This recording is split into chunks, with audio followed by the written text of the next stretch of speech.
Pues muchas gracias, buenas tardes. Es un gusto saludarlos ahora en esta plataforma, literalmente. Literalmente en una plataforma. Finalmente estamos hablando y platicando con un auditorio en una plataforma física, porque hemos dependido de una plataforma digital en los últimos meses. En los últimos meses, seguramente algunos de ustedes saben que como parte de pues el año político, el año electoral, Olayo tuvo la idea de que hiciéramos una mesa, un programa en el que pudiéramos discutir una concepción coincidente entre ambos, creo que bastante acabada, en relación a que consideramos que en México se vive una persistente simulación democrática. Y a partir de esta idea, pues empezamos a plantear algunos aspectos que dentro de este año muy político identificábamos como parte justamente de esa simulación. Y no solamente en México, sino en otros lugares del mundo, ¿no? Y no solamente en, por ejemplo, lo que puede ser un proceso electoral, sino también en otros aspectos de la vida, en términos generales, ¿no? Entender la guerra contra el narco, por ejemplo, también como un simulacro, ¿no? Tuvimos como invitado a Osvaldo Zavala, que acaba de publicar un libro muy interesante titulado Los cárteles no existen. Y bueno, es un título obviamente muy provocador. El libro es bastante complejo, no es tan simple como puede parecer el título a simple vista, ¿no? Porque leído superficialmente no es lo que... Pero es muy interesante, ¿no? Entender que no es tan sencillo como nos lo plantean los políticos, como nos lo plantean los medios de comunicación. Entender que hay agendas escondidas detrás de todo esto, ¿no? Y a eso nos referimos cuando hablamos de simulación. No solamente del tema electoral, sino de muchas cosas. El caso es que, así como en este tema del narco, donde identificábamos algo que ya poco a poco se ha ido notando cada vez más e identificando por autores, por estudiosos, por periodistas. Justo esta semana los hermanos Cerezo presentan un libro donde hablan de cómo el proceso de desaparición forzada de estos años pues se relaciona con el interés de las transnacionales y particularmente de la industria extractiva, un asunto que ya seguramente aquí en la feria o en otras ediciones de la feria pues ha abordado el maestro Facio o Federico Mastrogiovanni, y que en el caso nuestro pues efectivamente fue a partir de esta entrevista con Osvaldo Zavala cómo pudimos ir profundizando en ese asunto y en otros de la agenda pública y de la vida pública del país y de los contextos internacionales que luego nos toca observar, ver cómo la democracia electoral era imperfecta. Yo sé que estamos en un momento en el que existe mucha algarabía, entusiasmo, esperanza sobre el resultado electoral y lo que pueda venir con él, pero naturalmente no podemos dejar de observar los diferentes procesos de simulación que se dieron a través del año y que se van a seguir dando y que se están dando y que se van a seguir dando. Yo mencionaría algunos, por ejemplo, la forma en la que incursionaron primero en la boleta electoral y luego en la que todas las irregularidades quedaron impunes respecto a los candidatos independientes. Mencionaría que contra lo que dice López Obrador, no es verdad que Peña Nieto no se haya metido en el proceso electoral. Digo, independientemente de los argumentos que en la perspectiva penal se puedan haber dado en aquel momento, que hoy ya están fuera de la discusión pública, pues hubo un accionar del Estado contra Ricardo Anaya, hubo un manejo de los recursos públicos para favorecer a los candidatos del PRI, no necesariamente al presidencial, o sí, no lo sabremos, porque no parece que nadie esté interesado en observarlo. Entonces, independientemente del resultado, independientemente de la forma en la que pues el apoyo popular se expresó en las urnas el 1 de julio, hay ahí una serie de imperfecciones que no pueden quedar fuera de la discusión nada más por el resultado, sino que forman parte de aquello que consideramos pues simula el deber ser. Y por ejemplo, Osvaldo Zavala estaba muy optimista con las modificaciones que se podían aplicar a la política securitaria con la entrada de Andrés Manuel López Obrador. Y ahora justamente se anuncia que el Ejército y la Marina van a seguir en las calles, ¿no? Es el nuevo número de la revista Proceso, de hecho, lo incluye en la portada. Y yo te pregunto, ¿qué nos puedes decir al respecto? Creo que aprovecho la oportunidad porque no había hablado de esto con Arturo. Sí, porque en realidad creo que tanto en Simulacro el programa como en el Simulacro en esta plataforma, no solemos ponernos de acuerdo además para abordar los temas. ¿Qué es lo que siento? Que a veces el discurso de campaña pues genera una serie de expectativas, hace señalamientos muy críticos y muy contundentes, y que finalmente a la hora de confrontar los intereses preestablecidos, los intereses creados que se entretejen detrás de las diferentes agendas, pues son asuntos irrealizables. El retiro gradual de las Fuerzas Armadas que ofreció en su oportunidad Calderón, que ofreció de manera muy clara y muy notoria al principio de su sexenio Enrique Peña Nieto, y que ofreció López Obrador también en los últimos meses, pues no parece que se vaya a dar.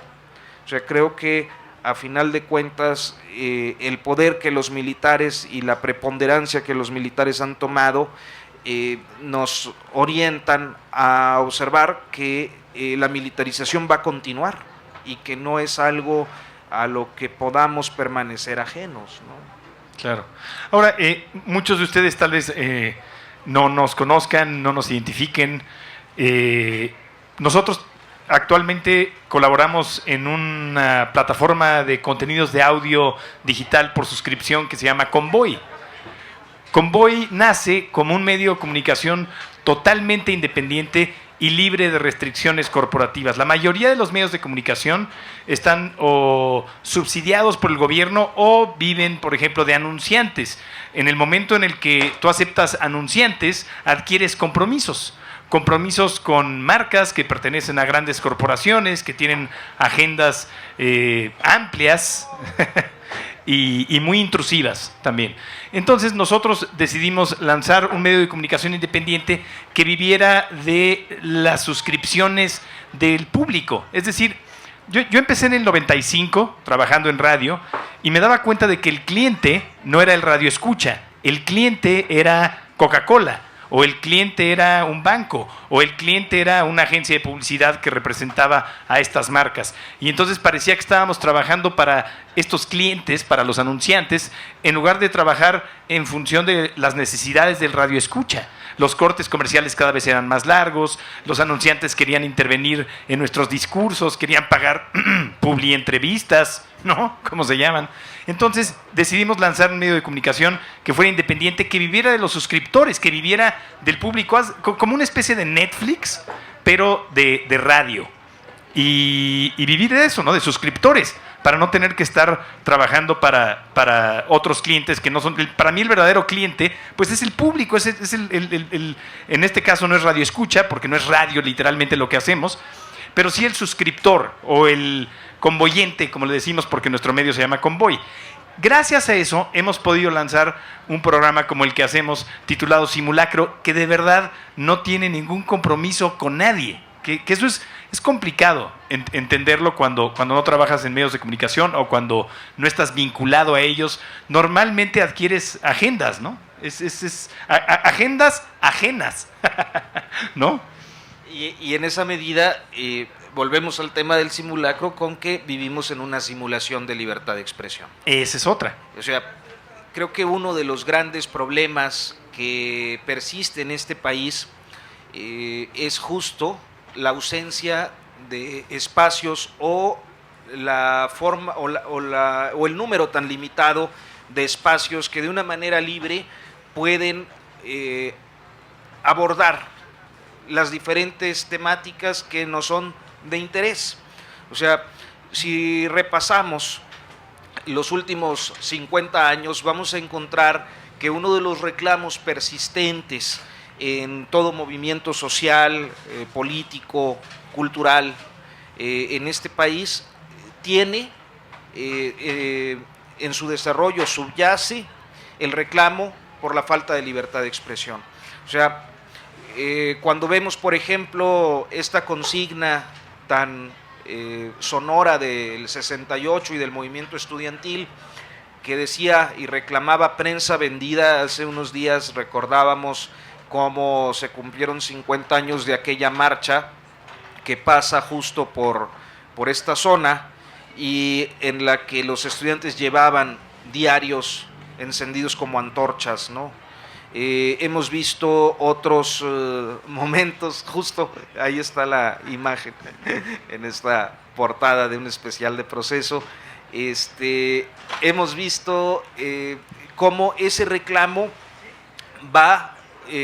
transita a través de los diferentes procesos sociales y en el pasado proceso electoral, en el de 2012, o sea ya antepasado,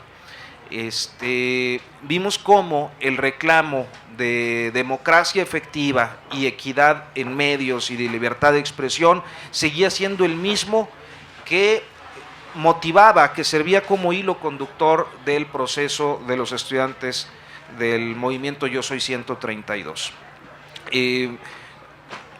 A lo largo de todo este tiempo, de este continuum histórico, podemos observar que por primera vez desde hace unos años existe una posibilidad para que haya quienes puedan ejercer en realidad la libertad de expresión, tener una perspectiva distinta a la que el mundo del poder político o económico marca, aprovechando la tecnología, aprovechando las posibilidades que estos tiempos nos ofrecen sin restricciones. Y en ese sentido, pues el caso de Convoy representa una de estas alternativas autosustentables, un proyecto que no tiene más límites que la calidad de sus contenidos, la presencia y el conocimiento y la calidad de quienes están al frente de los diferentes contenidos, con una oferta variadísima que sin lugar a dudas no es identificable en ningún otro medio de comunicación, sea digital o tradicional. Entonces, pues a grandes rasgos creo que esto describe un poco tanto la plataforma como el por qué puede existir un programa como Simulacro dentro de esta plataforma. Que desafortunadamente no dejamos de estar en una posición de desventaja. Dependemos de, pues, del sistema bancario mexicano. Y pues no sé si ustedes estén conscientes de esto, pero en la mayoría de los motores de pago con tarjeta de crédito hay una tasa de rechazo muy alta, porque vivimos en la capital mundial del fraude de tarjeta de crédito, para empezar, ¿no? Y desafortunadamente muchas de las tarjetas de crédito que intentan pagar la suscripción son rechazadas. Entonces estamos en una posición de desventaja porque al tratar de sostenernos gracias a las suscripciones, a veces aunque el público lo intente, no puede acceder a la plataforma porque dependemos de los mismos bancos y dependemos también de la ineficiencia de ese sistema, ¿no? O del exceso de eficiencia. Así es. Y bueno, en este sentido, pues nuestra invitación siempre es pues a que descarguen la aplicación, a que sigan los contenidos, a que... Exactamente, digo, se puede, digo, no tiene que ser únicamente con la aplicación. Ustedes visitan convoynetwork.com y ahí con el navegador pueden tener acceso. Los primeros 14 días son completamente gratis. Lo único que necesitan es algún tipo de red social para acceder. Puede ser Twitter, Facebook, una cuenta de mail de Gmail, y así es como pueden acceder durante los primeros días. Obviamente, poco a poco vamos ganando terreno, poco a poco el comercio electrónico en México va perfeccionándose, y esperemos en un año a más tardar estar en una posición de ventaja óptima, ¿no? En términos de competencia con otros medios que son gratuitos, pero que dependen de anunciantes, y por lo mismo sus contenidos obedecen a todo tipo de agendas, ¿no? ¿Dónde podría haber un programa como Simulacro? ¿Dónde te lo imaginas? ¿En la radio mexicana, en la FM? Ni en la AM tampoco. Ni en la AM. En la AM. Bueno, sí hay todavía. todavía existe la amplitud modulada. Hay países donde ya no existe la amplitud modulada y donde lo que antes era la AM ahora es la FM. En Noruega la frecuencia modulada ya desapareció, ya no existe, ¿no? Ahora, en México nunca entró la radio satelital. En Estados Unidos sí entró la radio satelital, hay varios servicios de suscripción, es bastante exitosa, tienes acceso a 200, 250 canales, es como cable, pero de radio. En México nunca entró. Los dueños de las concesiones se encargaron de que eso nunca ocurría. ¿Para qué entrarle esa tecnología si tienes la frecuencia modulada, ¿no? Y si tienes un negocio tan próspero? Y a final de cuentas, esa forma en la que los oligopolios mediáticos han controlado a través del tiempo los medios de comunicación, pues hoy se está fracturando. Creo que una expresión que López Obrador hizo, y me parece que en su perspectiva pues es certera, fue la de benditas redes sociales, ¿no? Sí. La forma en la que en los últimos años, después de la elección de 2012, él logra sacarle la vuelta a los oligopolios mediáticos y posiciona su mensaje a partir de Facebook, de Twitter y de otras redes sociales.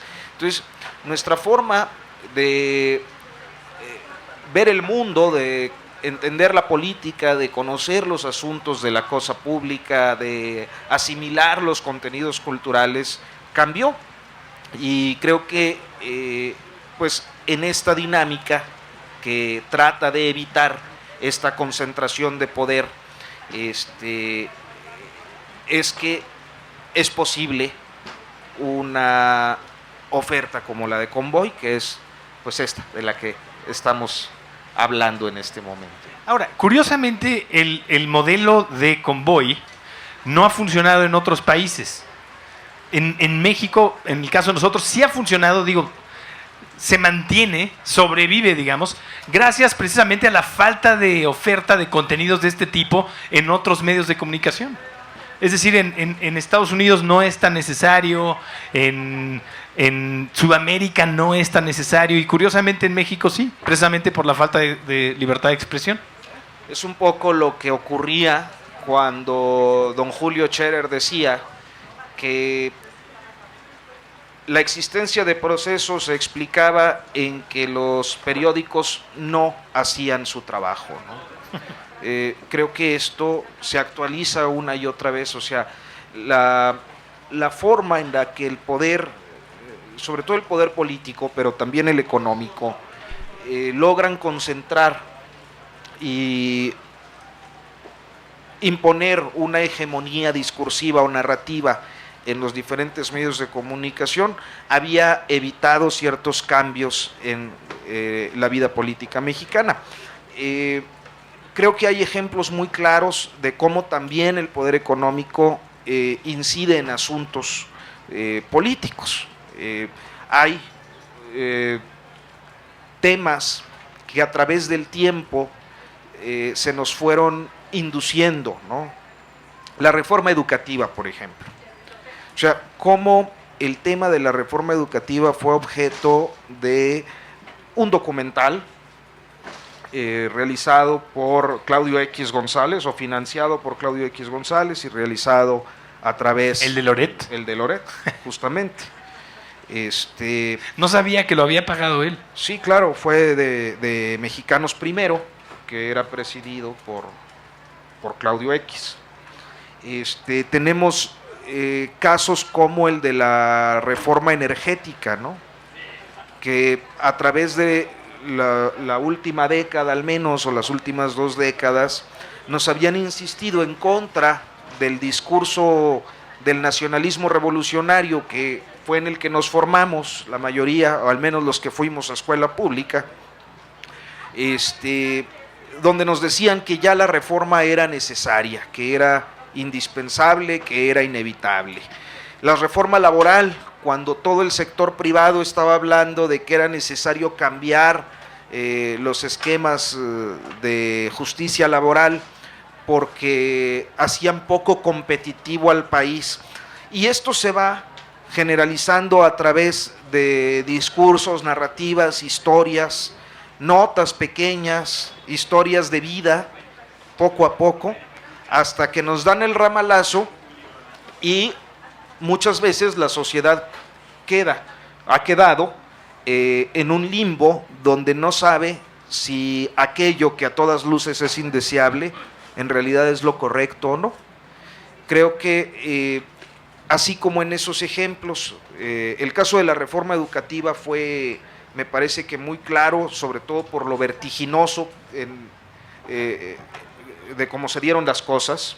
O sea, decir que primero se estaba recuperando la rectoría del Estado sobre el sector educativo, esa afirmación era gravísima cuando en enero sale esta mesa del Pacto por México, en enero de 2013, a decirlo, es decir, vamos a recuperar la rectoría del Estado con una reforma educativa, era aceptar implícitamente que había un Estado fallido, que en materia educativa el Estado no era capaz de tener la rectoría y que por lo tanto era necesario un acto de primera importancia política con la convergencia de las diferentes fuerzas partidistas para poder recuperarlo. Y luego esa afirmación se repite el día que detienen a Elba Ester, una Elba Ester que corrupta y todo lo que sabemos de ella, en ese momento se estaba oponiendo a la reforma educativa. Y entonces se da este proceso de criminalización a partir, sí, del ejemplo de Elba Ester, pero muy señaladamente y a costa de vidas, de sangre, de la integridad, del empleo, de la economía, de muchas cosas, del magisterio y muy señaladamente del magisterio disidente. Y esto nos lleva a otro proceso también de primera importancia hoy para su análisis, para su registro, como lo son las grandes represiones, las 2 grandes represiones que me parecen entre muchas las emblemáticas de este sexenio, como lo son Ayotzinapa, de 43 muchachos que entre otras cosas se oponían a la reforma educativa, y naturalmente el ataque a civiles en Nochixtlán, Oaxaca, en junio de 2016.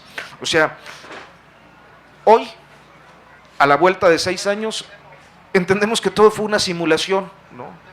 Nos damos cuenta de lo que nos debimos dar cuenta desde un principio, si no hubiera sido por el discurso hegemónico de que, pues, la causa contra Elba Ester estaba mal armada, de que los maestros tenían razón, que no era un tema de política de calidad en la educación, sino un tema de política laboral que pretendía en el fondo eliminar de la planta magisterial el germen de la disidencia y de la rebeldía.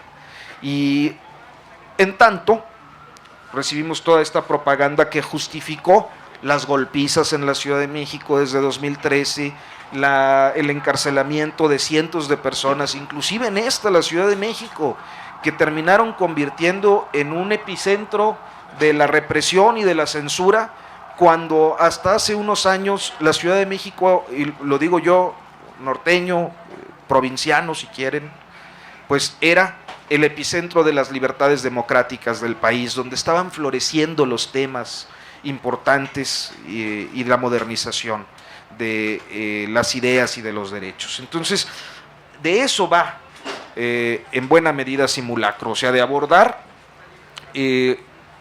estas agendas ocultas, de tratar de romper los esquemas convencionales, y hoy más que nunca, y creo que este es un tema que tendrá que explicar mejor Olayo, convertirnos pues una vez más en un elemento y en un agente crítico frente al poder, ¿no? Claro, sí, no, y hacer lo que hemos estado haciendo desde el principio, que es cuestionar todos los mensajes que nos envía el aparato de propaganda. Entonces, pues obviamente ahora hay un nuevo aparato de propaganda y habrá un aparato de propaganda. Vamos a ver qué tan eficiente es. Creo que durante mucho tiempo el aparato de propaganda de México, del sistema mexicano, fue muy eficiente, sumamente eficiente. Si no, no hubiéramos tenido a Peña Nieto de presidente, cosa que a mí me sigue sorprendiendo muchísimo. Ahora vamos a ver qué pasa. Y bueno, es ir sembrando semillas de escepticismo, ¿no? Semillas de incredulidad. Y creo que eso es importante, siempre cuestionar al poder, siempre. No es la primera vez que lo hace Olayo Rubio, creo que toda su carrera, toda su trayectoria, toda su producción en radio, en cine, hoy en esta plataforma digital, pues ha sido justamente el cuestionamiento a los esquemas preestablecidos, ¿no? Sí, prefabricados. Señalar lo prefabricado, desde lo que es musicalmente prefabricado hasta un discurso político, ¿no? Tratar de desenmascarar lo más posible. E incluso hacer el ejercicio de autodesenmascaramiento, ¿no? Porque también vivimos en un constante autoengaño, ¿no? Todo el tiempo estamos autolavándonos el cerebro.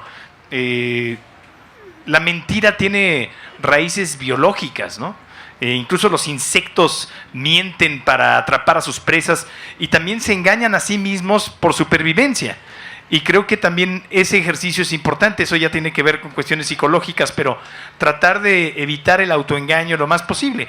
Todos tenemos que, de alguna manera, engañarnos para poder enfrentar esta vida industrial espantosa, pero es importante también evitar lo más posible el autoengaño y el engaño de otros, ¿no? Ahora yo te pregunto, de tus producciones, por ejemplo, en cine, ¿cuál ha sido la que consideras te refleja mejor en términos de esa postura crítica y de rebeldía ante lo indeseable? ¿Dónde te sientes? La primera que hicimos, una que se llama ¿Y tú cuánto cuestas?, que independientemente de todos los defectos que tiene y deficiencias, era la primera película que hacíamos. La verdad es que en ese sentido va con todo. Es un poco ingenua e ilusa. Denise Merker, la periodista, en ese entonces éramos amigos, dijo que era un peace and love postmoderno, así un amor y paz postmoderno, o sea, como burlándose de que era una película muy ingenua. Y sí, tiene un final un poquito cursi y ridículo, pero por otro lado, la verdad es que es como una especie de alerta, manda muchas alertas de lo que eventualmente terminó ocurriendo. Y es una película muy didáctica. Y creo que en ese sentido ayuda en ese proceso de desenmascaramiento o de señalar la simulación. Y creo que tiene. La segunda también, lo que pasa es que es la segunda película que hice, creo que solo la entendí yo. Y ni yo, la verdad. A veces también nada más nos entendemos Olayo y yo, así que no. También, pero creo que eso, la primera, porque además, digo, Alejandro González Iñárritu dijo que le pareció una película temerosa. Y es cierto, yo estaba preocupado de que si era más agresivo y si era más crítico, Cinépolis no me iba a dejar exhibirla. Y en ese entonces, estamos hablando de 2006, pues todavía no... YouTube estaba naciendo, no podía subir un archivo de 90 minutos a YouTube y yo quería hacer una película y que se proyectara en cines y que fuera una película que tuviera una proyección en cines, ¿no? Un estreno cinematográfico auténtico, ¿no? En salas y tal. Se hizo con ese tipo de factura. Entonces, me daba miedo que Cinemex y Cinépolis no le entraran, ¿no? Y que si era demasiado. Aún así fuimos muy críticos con Coca-Cola y fuimos muy críticos con distintas corporaciones dentro de la película. Y como bien sabemos, pues un complejo como Cinépolis vive de Coca-Cola, ¿no? Esa es su gran alianza, es uno de sus grandes aliados. Entonces, podríamos haber sido mucho más críticos, desde luego, y más en los tiempos de Internet. Pero yo estaba preocupado de que no nos dejaran exhibirla. Y ese es el temor con el que vives cuando te dedicas a los medios de comunicación en México. Ahora ya no. Entonces, ahora me da más miedo el banco, que no deja a veces que pasen las tarjetas de crédito, que los anunciantes, porque ya finalmente no dependemos de ellos, ¿no? ¿Y cuál sería en este momento tu balance de... es que te lo tengo que preguntar porque no lo hemos...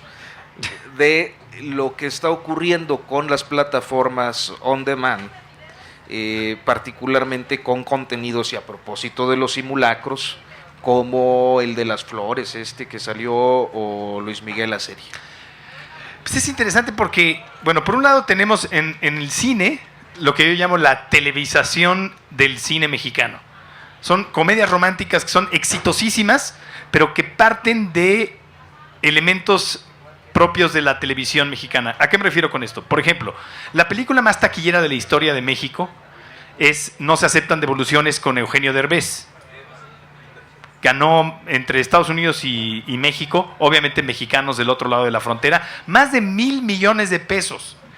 Y si tú ves la película, es una combinación de comedia de pastelazo de Eugenio Derbez y melodrama, es decir, la telenovela mexicana, ¿no?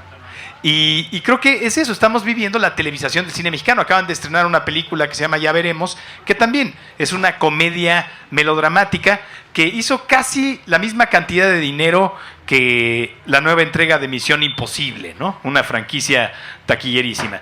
Y por otro lado estamos viendo la televisación de Netflix, ¿no? La serie de Luis Miguel, producto de Televisa, obviamente, ¿no? Exitosísima. Hay una nueva teleserie, les dicen series, pero son telenovelas series, pues también es una telenovela con Verónica Castro, un melodrama, una comedia familiar, y ahora vienen nuevas. Van a ser muchísimas series, ya no de 13 capítulos, sino de 25 capítulos. ¿Qué significa esto? Que va a bajar el nivel de calidad de producción. No van a ser ni de 75 capítulos, pero tampoco de 10. Entonces, pues sí, Netflix Latinoamérica poco a poco se está convirtiendo en una estrella más del canal de las estrellas, aunque no sea propiedad de Televisa, ¿no? Curiosamente, tenemos un compañero ahí en Convoy, Rulo, dice que en la guerra Netflix contra Blim, ganó Blim, porque Netflix se convirtió en Blim. Y tiene razón, la verdad tiene razón. Entonces eso es lo que estamos viendo. Ahora, en Estados Unidos hay plataformas de contenido audiovisual independientes muy interesantes, también en México. Lo que pasa es que no mucha gente les hace caso. Está Filmin Latino, por ejemplo, que concentra muchas películas mexicanas. Ahí están tus películas, ¿no? Ahí están, sí. Ahí se pueden ver, están en renta, pero la gente no les presta atención. Me dicen, oye, ¿por qué no subes tus películas a Netflix? Bueno, no es fácil. Han estado ahí, pero después se vence un contrato, y si ya no quieren renovar el contrato, pues ya no lo renuevan. Pero si yo le digo a la gente, oye, está en YouTube en muy buena calidad, no les importa, quieren que esté en Netflix. Si está en Filmin Latino, no importa, quieren que esté en Netflix, porque Netflix se ha convertido en una concentradora de contenido muy importante. Lo más práctico es que solamente esté ahí. Y entonces ya nos enfrentamos también a un nuevo monopolio. Y ahora en Estados Unidos vienen las streaming wars, ¿no? Las guerras de streaming, donde Disney va a lanzar su plataforma, al parecer en el primer trimestre de 2019, y va a concentrar todo lo de Disney ahí, Star Wars, las películas de las princesas, Frozen, etc. Y entonces Netflix, ¿qué va a hacer? Mi hija ve todo su contenido en Netflix. Si Disney se la lleva de ahí, ahora voy a tener que pagar Disney. Y bueno, yo sí podría pagar esas dos plataformas, pero hay gente que nada más va a poder pagar una, ¿no? Y así vienen las streaming wars. O sea, a final de cuentas, los procesos parecieran reeditarse. Exacto. Con nuevos esquemas. Hay un libro, el que escribió el libro de Trump tan polémico que se llama El fuego y la furia, Michael Wolff.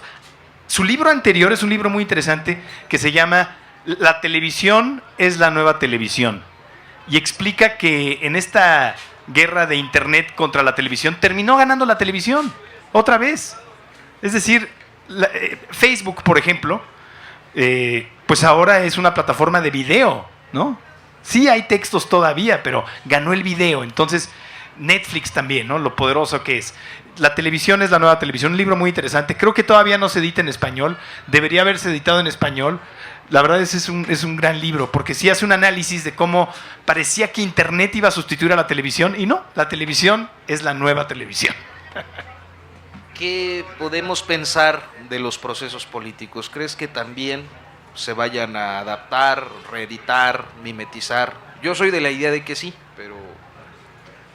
Pues la verdad es que tú eres el especialista. Entonces, más bien yo acudo a ti para encontrar las respuestas. Tú eres el intérprete del oráculo de la política. La verdad, ahora, mi pregunta es... Aplausos, por favor, para Arturo. Yo lo que le pregunto a Arturo es, en teoría votamos, o votaron, o votamos por un movimiento de izquierda, ¿no?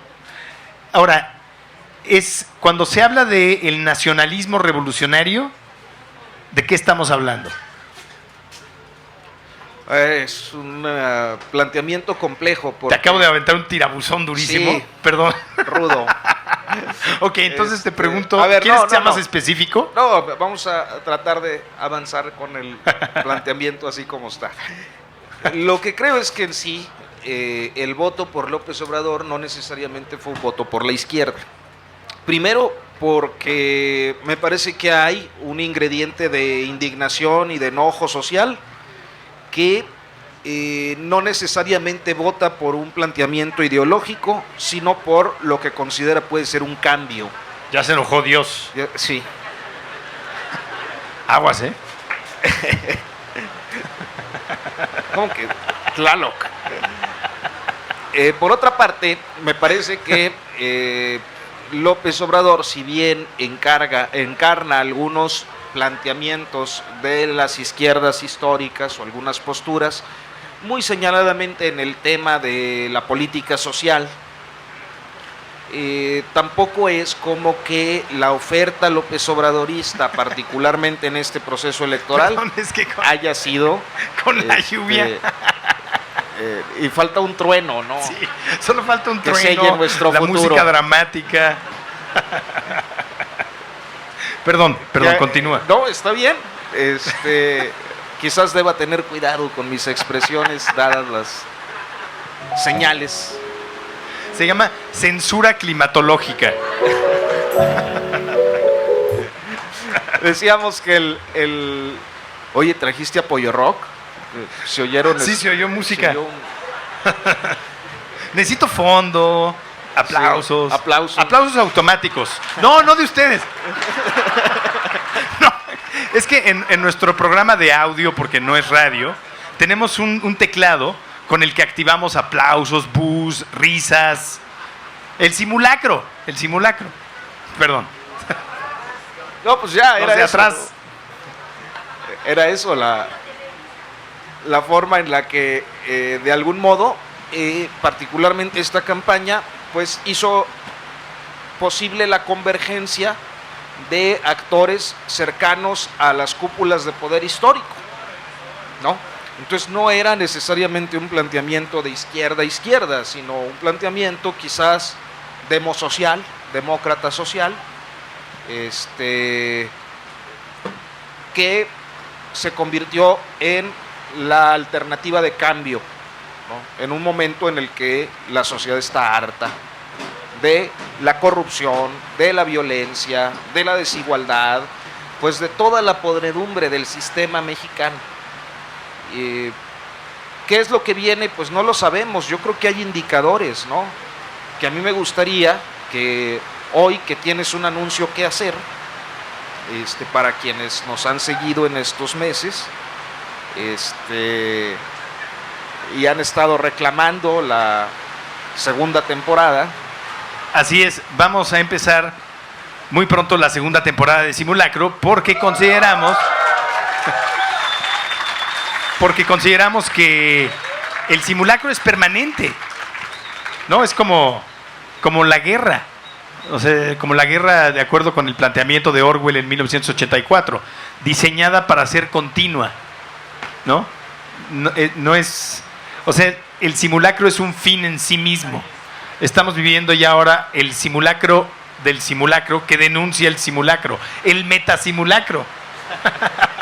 Tal vez así se debería llamar la nueva temporada, pues bien, metasimulacro. La fecha que has fijado para el relanzamiento es... Esa depende desde luego de la saturadísima agenda de Arturo Rodríguez. Como ustedes saben, este es el hobby de Arturo, ¿no? Trabajar conmigo es su hobby. Y él tiene un trabajo muy formal, muy serio en la revista, en el semanario Proceso. Entonces, ese semanario explota mucho. Ellos que denuncian la explotación no se dan cuenta de que explotan mucho a nuestro compañero Arturo Rodríguez. Y además lo mandan a cubrir a López Obrador, que es una máquina imparable. No descansa. Todos los días dice algo, hace algo. No sé. No. Todo el tiempo hace algo, y entonces Arturo se ha convertido en un esclavo de la pluma que debe cubrir todo lo que haga López Obrador. Bueno, ¿qué te parece si lo hacemos para analizar en un primer episodio el último informe de gobierno de Peña Nieto? ¿Cuándo es? ¿El primero de...? Es el viernes. ¿Ya es el viernes? Entonces, ¿este viernes es?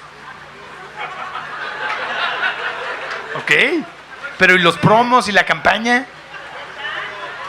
Le pedimos a nuestros amables convoyentes que se encarguen de darle difusión amplia. Ok, bueno. Pues ya está, entonces, próximo viernes simulacro. Gracias. Quedamos a sus órdenes. Creo que pues estila que se hagan algunos planteamientos. No sabía que era público convoyente.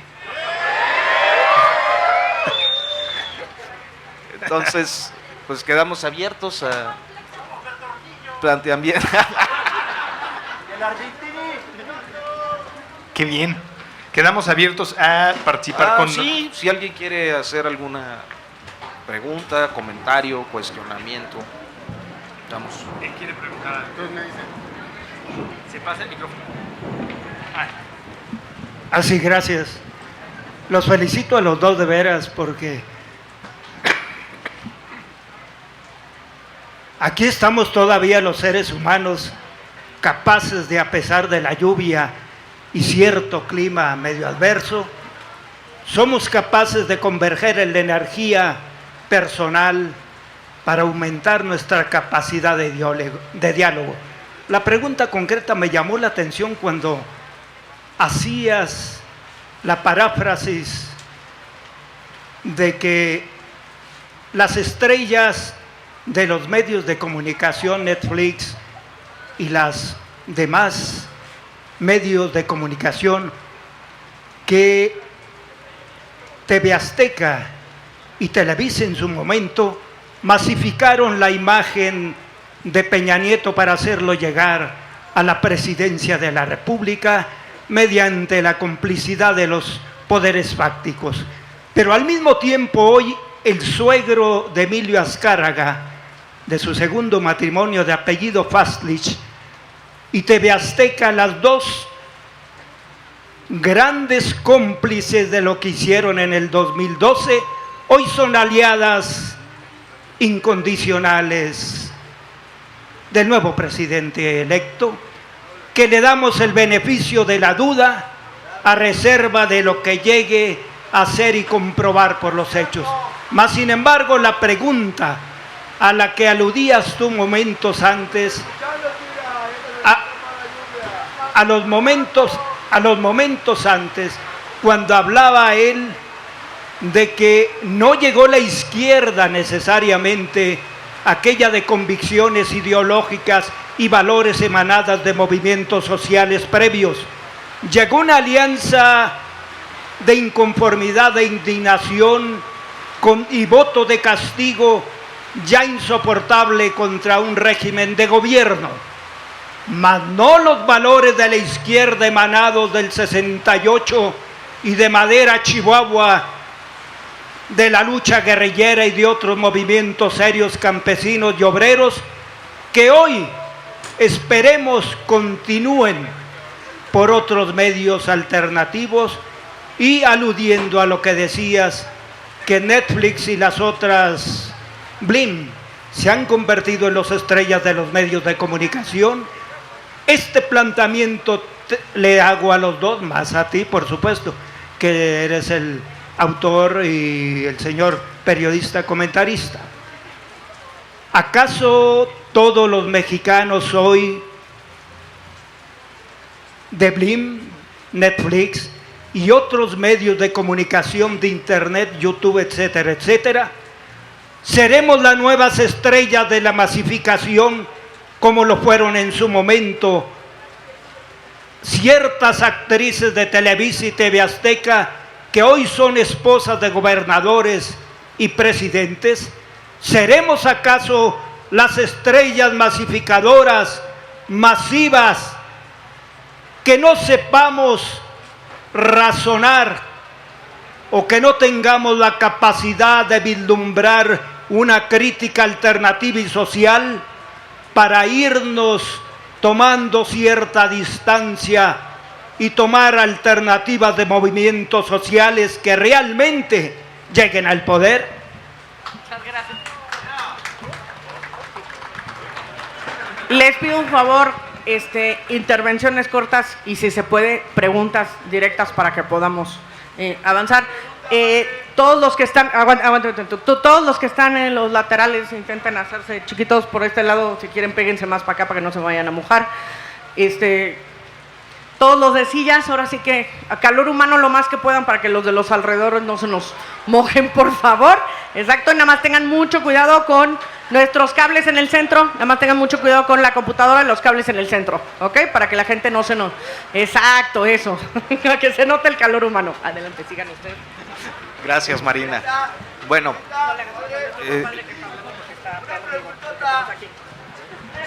yo creo que uno de los aspectos justo que abordamos a lo largo de estos meses fue la inclusión de los representantes por vía familiar o por sociedad de los poderes fácticos a la alianza que encabezó López Obrador para ganar esta elección.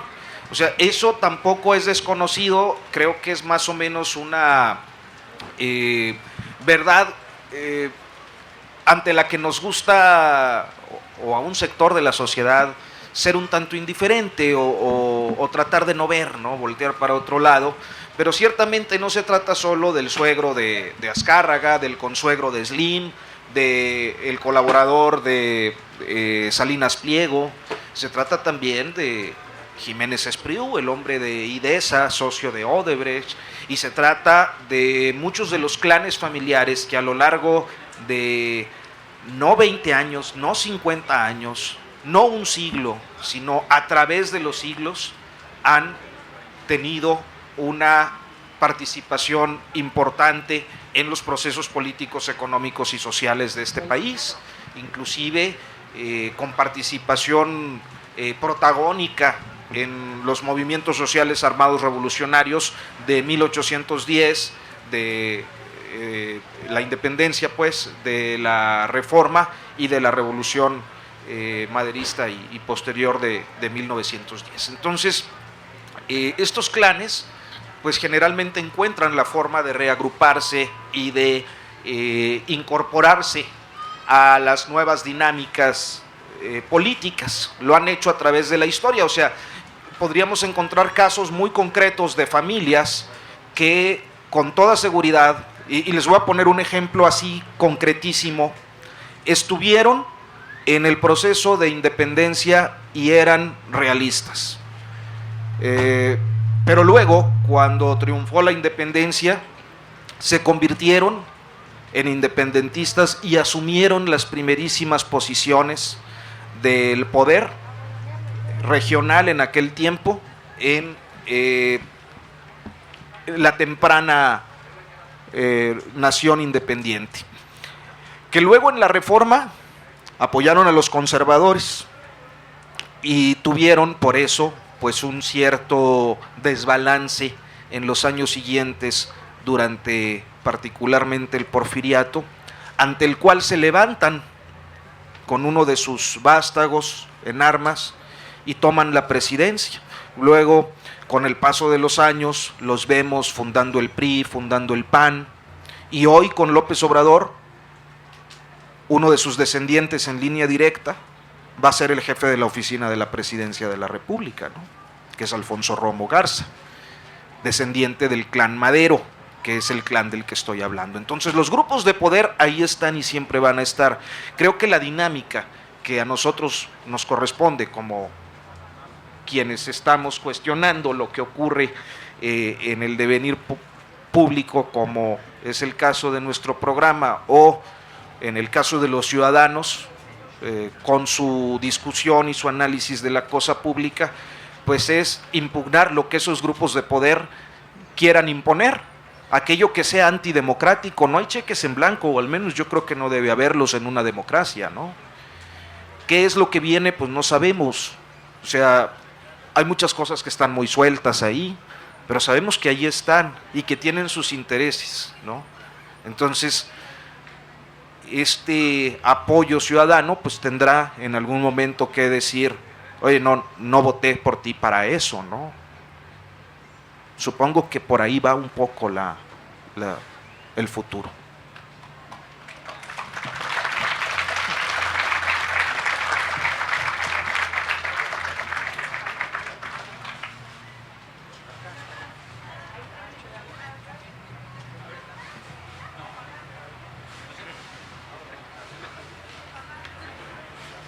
Me paso por acá para no molestar. Gracias. Ay, se está viciando. Me alejo. Listo. Para acá. Ok, para acá.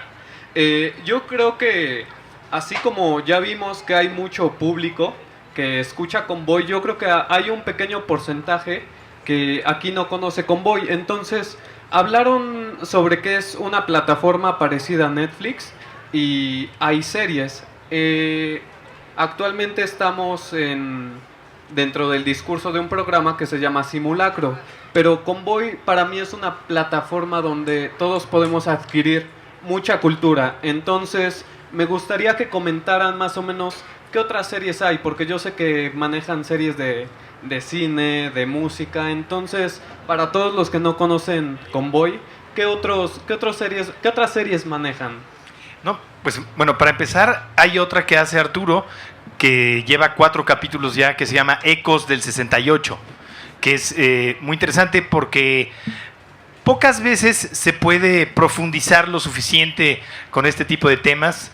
Y bueno, además de que creo que no se va a quedar en un podcast, ha realizado varias entrevistas y ha hecho una revisión de toda la cronología de lo que ocurrió en el 68.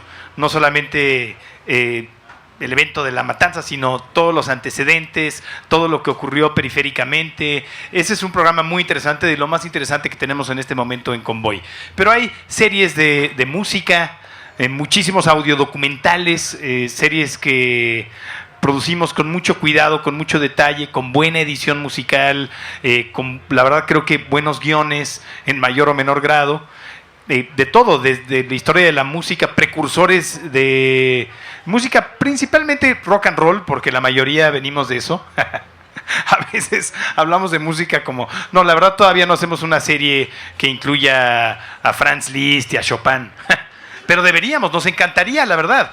Pero bueno, vamos poco a poco, ¿no? Entonces tenemos una serie que se llama Precursores, que habla de música, todo, desde Zeppelin, Frank Zappa. Tenemos una serie de los Beatles, por ejemplo, que son audiodocumentales de los Beatles y su relación con el arte, los Beatles y su relación con las drogas, los Beatles y su relación con el gobierno, con la política, etcétera. Se llama Revolver esa serie.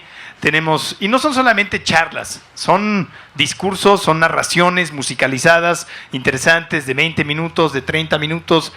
Nos esmeramos lo más que podemos en la producción. También tenemos, ¿qué otro? ¿Por qué? Tenemos ¿Por qué?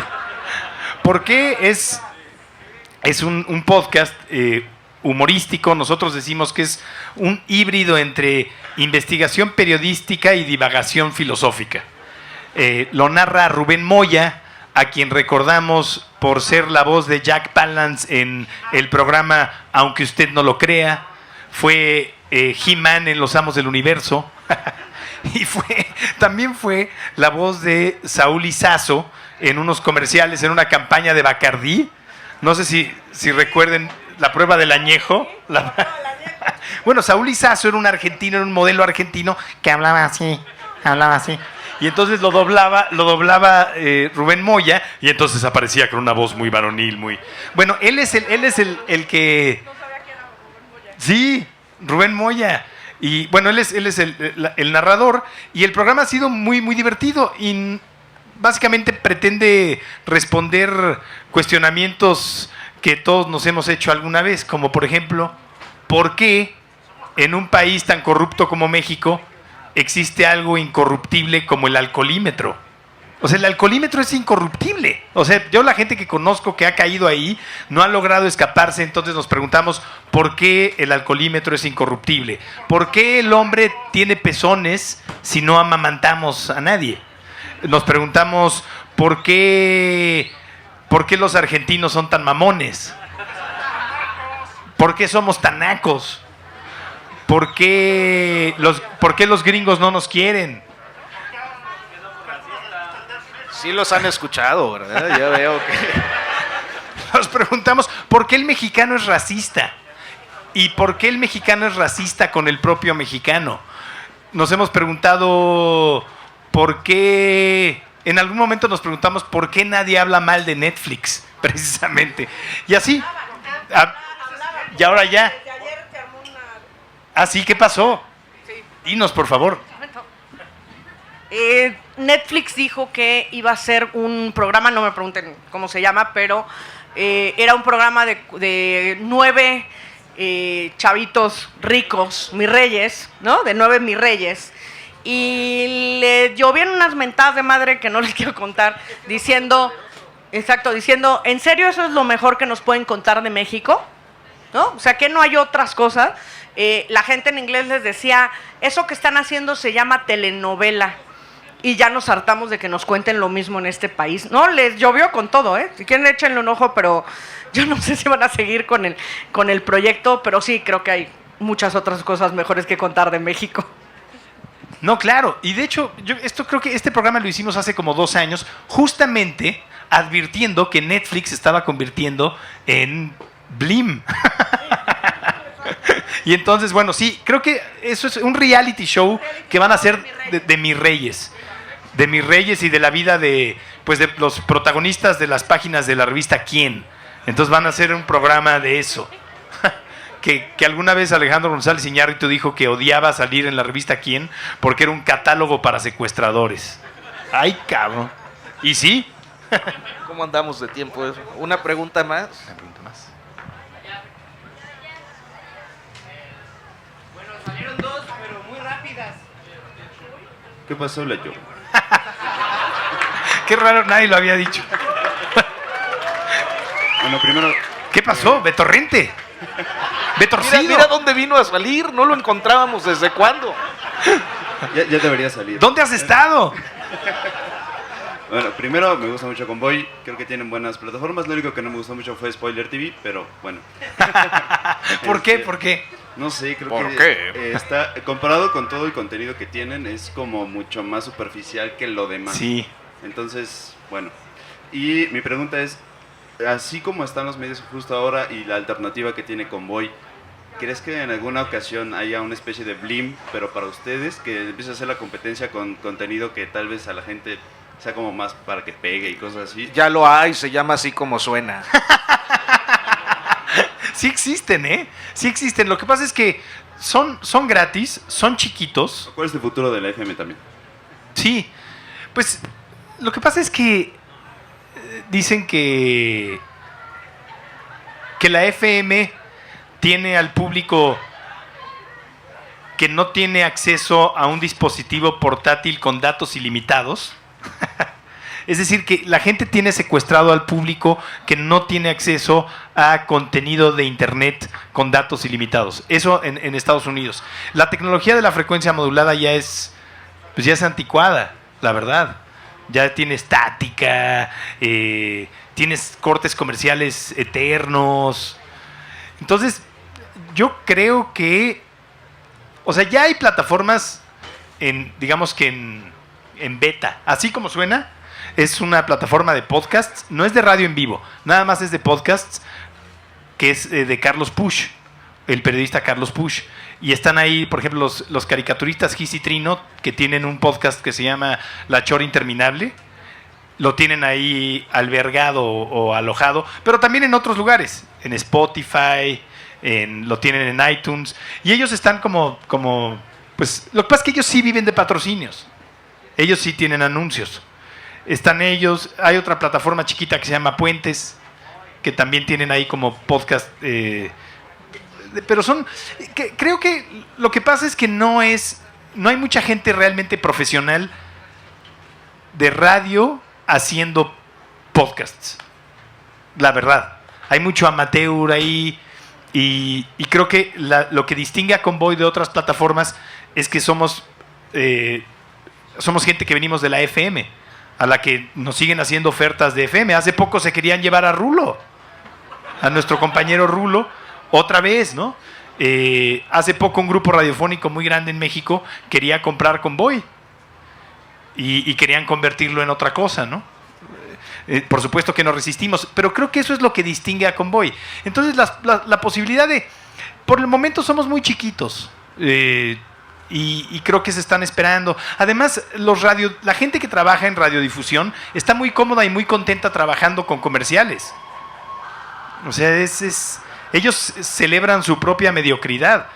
Es decir, nosotros sí tenemos que esforzarnos mucho para convencerlos a ustedes de que paguen una suscripción, porque en el momento en el que baje la calidad, pues se van a ir. En cambio, yo sé de muchísimos programas de televisión, de muchísimos medios que viven de grandes patrocinios que ni siquiera tienen rating. Pero no importa, porque lo importante es lo que el ejecutivo de cuenta de la agencia de publicidad o de la agencia de medios le venda a su cliente. Salvo cuando se trata de un tema de resultados, ¿no? Pero hay muchísimos programas que ni siquiera tienen rating y que están muy bien patrocinados y que obedecen a otro tipo de agendas y de acuerdos que tienen entre el productor del programa de televisión y el ejecutivo de cuenta y el cliente, que también hay corrupción también ahí, ¿no? Mira, yo tuve un estudio de producción de audio en algún momento en el año 2000, junto con Edgar David Aguilera, que también tiene un programa ahí en Convoy. Y nunca conseguíamos clientes porque nos dábamos cuenta de que los de la agencia de publicidad que contrataba el estudio de audio tenía un arreglo con por ejemplo, un ejecutivo de Coca-Cola tenía un arreglo con el de la agencia de publicidad, y entonces tenías que aceptar entrarle a ese arreglo en lo oscurito para que te pasaran la chamba. O sea, la corrupción no solamente está en el gobierno, ¿no? También está en todos lados. Entonces, a ellos les conviene eso, en lugar de hacer un trato tan transparente como el que tenemos nosotros con ustedes. Es directo con el suscriptor, directo con el radioescucha. No hay esos arreglitos con el ejecutivo de Banamex, que a su vez es amigo del de la agencia de publicidad, que además no sé qué. No hay nada de eso. Si no les gusta, no les gusta y se cae Convoy. Así de sencillo, ¿no? Entonces, no veo la competencia pronto, porque es competir en una cancha legítima y no les gusta eso.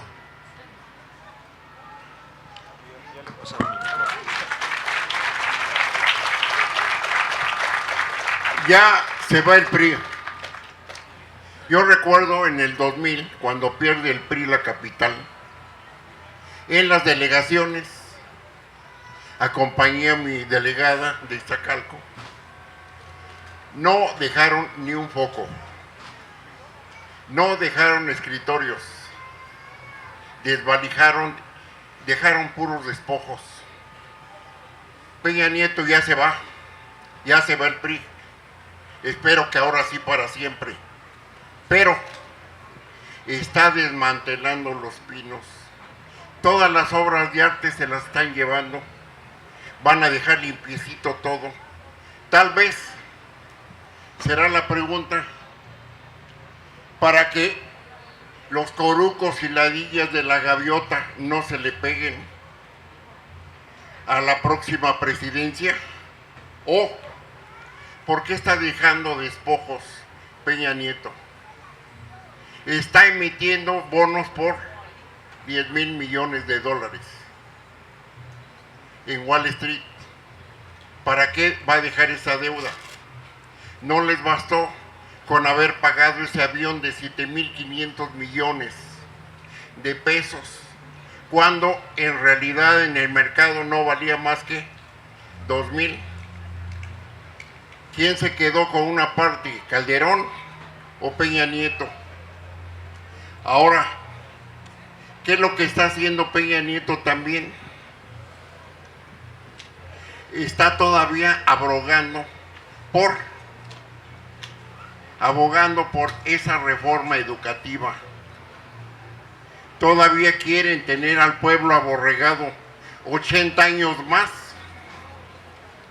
para tener otra vez el PRI que nos dure un siglo.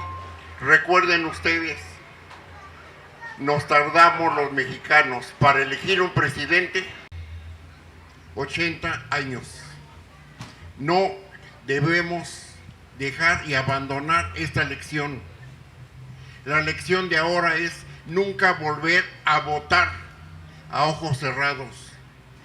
Hay que votar con la debida información. Gracias. Muchas gracias. Pues creo que lo ha dicho todo. Nos tenemos que despedir. Se quedan ustedes con Almadelia Murillo, que además va a haber libros de Almadelia, que eso es bien importante porque hace poco yo fui a buscar el libro de Almadelia y no había ni en Péndulo ni en Fondo de Cultura Económica, pero ahí están ya. Entonces, hecho el comercial, le dejamos el espacio y muchas gracias. Gracias. Gracias a ustedes, seguimos aquí, recuerden que es nuestro último día, gracias por haberse quedado con todo y la lluvia.